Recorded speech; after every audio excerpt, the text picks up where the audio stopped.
দারাজ 1111 ক্যাম্পিংয়ে সকালে যে মিক্সড বক্সটি ছেড়েছে সেখান থেকে আমি অলমোস্ট 23টা অর্ডার করে ফেলেছি।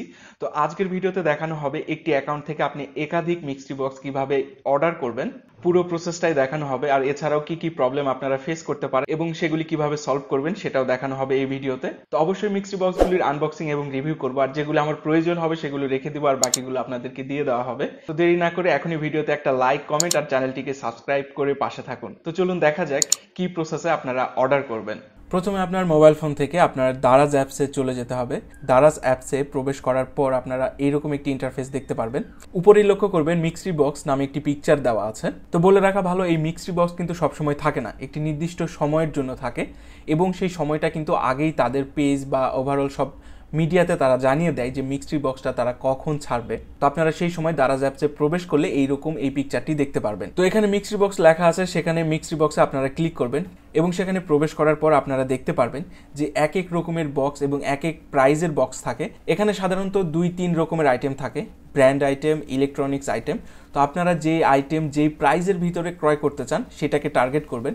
তো নির্দিষ্ট একটি অ্যামাউন্টে টার্গেট করলে হবে না, আপনার কয়েকটা আইটেম টার্গেট করে রাখতে হবে। তো আপনারা যেই বক্সটি ক্রয় করতে চান সেই বক্সে আপনারা ক্লিক করবেন। বক্সে ক্লিক করার পর আপনার যদি কপাল খুব ভালো হয় তাহলে এক ক্লিকেই হয়তো বা বাই নাও বা অ্যাড কার্ড এই অপশানটি আসতে পারে।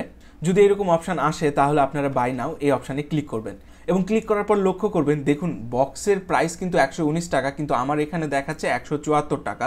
তো আমরা হোম ডেলিভারি নিব না, আমরা পিক আপ পয়েন্ট থেকেই পিক আপ করবো, তাহলে আপনার খরচটি অনেক কম পড়বে। তো আমরা এখন পিক আপ পয়েন্টটি সিলেক্ট করে দেবো। দেখুন আমি একটু লেট করে ফেলেছি, যার কারণে আমাকে দেখাচ্ছে কিন্তু স্টক আউট। আমি পেমেন্ট করতে গিয়েও কিন্তু আর পেমেন্ট করতে পারলাম না। তো সুতরাং আমাকে এখান থেকে ব্যাক করতে হবে। তো আমি আবারও বিভিন্ন বক্সে ট্রাই করব। এখানেও আমার বাই নাও অপশনটি চলে এসেছে। তো আমি যদি এখানে বাই নাও ক্লিক করি, এখানে দেখুন আমার কিন্তু বক্সের প্রাইস হচ্ছে 79 টাকা, কিন্তু আমার টোটাল দেখাচ্ছে 134 টাকা। এখানে কিন্তু আমার পিক আপ পয়েন্ট দেয়নি। তো আমি যদি এই মিক্সড বক্সটি এখন ক্রয় করি তাহলে অনেক টাকা লাগবে। সো আমি এটা এখন ক্রয় করছি না, আমি আবারও ব্যাক করছি। তো ব্যাক করার পর আপনারা কিন্তু অনেক বক্স ট্রাই করতে হবে। এই যে দেখতে পাচ্ছেন আপনাদের ম্যাক্সিমাম সময় কিন্তু এখানে পে করার যে অপশনটি সেটা কিন্তু দিবে না। আপনারা বারবার বক্সে ক্লিক করবেন, ব্যাক করবেন, আবার বক্সে ক্লিক। তো এখানে সবচেয়ে মজার যে ট্রিক্সটি আছে সেটা হচ্ছে, অনেকে কি করে মিক্সড বক্সে এসে সবগুলি প্রোডাক্টে ক্লিক করার পর যখন পায় না তারা কিন্তু আবার ব্যাক করে চলে যায় যে এখানে স্টক আউট হয়ে গেছে। কিন্তু বিষয়টি এভাবে কাজ করে না। আপনার 5 মিনিট, 10 মিনিট বা 15 মিনিট পর পর তারা কিন্তু বক্সগুলি চেঞ্জ করে এবং প্রাইসগুলো কিন্তু চেঞ্জ করে থাকে। আপনারা ধৈর্য ধরে পেজটা স্ক্রল করতে থাকবেন, যখন একটি নতুন অ্যামাউন্টের বক্স অ্যাড হবে তখন সঙ্গে সঙ্গে ওই বক্সটাতে ক্লিক করলেই কিন্তু আপনারা প্রোডাক্টটি পেয়ে যাবেন। অনেকে হয়তো এই ট্রিক্সটি জানে না, যার ফলে একটি মিক্সড বক্সটা অর্ডার করতে পারে না। আর যারা জানে তারা একসঙ্গে অনেকগুলি মিক্সড বক্স অর্ডার করতে পারে। যখনই আপনার বাই নাও এই অপশনটি আসবে তখনই আপনারা আবার ক্লিক করবেন। এখন দেখতে পাচ্ছেন আবার কিন্তু আমার পিক আপ পয়েন্ট দিয়েছে এবং 58 টাকা মিক্সড বক্সের জন্য আমার 113 টাকা খরচ করার প্রয়োজন হচ্ছে। তো আমি পিক আপ পয়েন্ট সিলেক্ট করে দিব।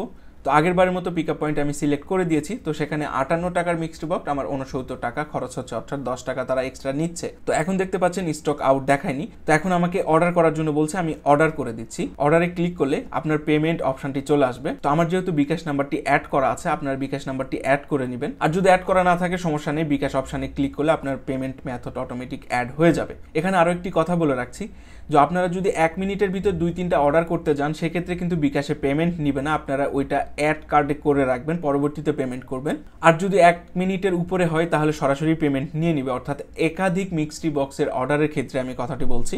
আপনারা 5টা 10টা মিক্সড বক্স অর্ডার করবেন, তখন কিন্তু 1 মিনিটের ভিতর 2টা পেমেন্ট করলে বিকাশে অনেক সময় এরর দেখায়। যদি এরর করে তাহলে আপনি অ্যাড টু কার্ডে গিয়ে আবার নতুন করে পেমেন্ট করতে পারবেন 30 মিনিটের ভিতরে। তো আমার যেহেতু এখন 1 মিনিটের ভিতর কোনো পেমেন্ট নেই, তো আশা করা যায় এই পেমেন্টটা নিয়ে নিবে। তো আমি বিকাশ নাম্বারটি সিলেক্ট করছি। বিকাশ নাম্বারটি সিলেক্ট করে পে নাও এই অপশানে ক্লিক করছি। দেন সেখান থেকে আমাকে বিকাশের পিন নাম্বারটি দিতে বলবে। আমি বিকাশের পিন নাম্বারটি দিয়ে দিচ্ছি, আপনারাও বিকাশের পিন নাম্বারটি দিয়ে দিবেন। আশা করা যায় পেমেন্টটি নিয়ে নিবে এবং আমার অর্ডারটি কনফার্ম হয়ে যাবে।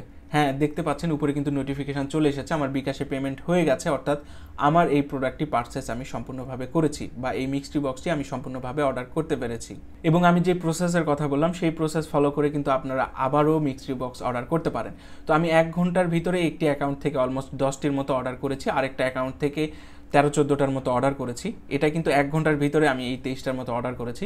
তো যেহেতু আমি এতগুলি মিক্সড বক্স অর্ডার করছি এবং দারাজ আমাকে কি দিচ্ছে সেটি যদি দেখতে চান তাহলে অবশ্যই আমার পরের ভিডিওগুলি আপনারা কন্টিনিউ করবেন।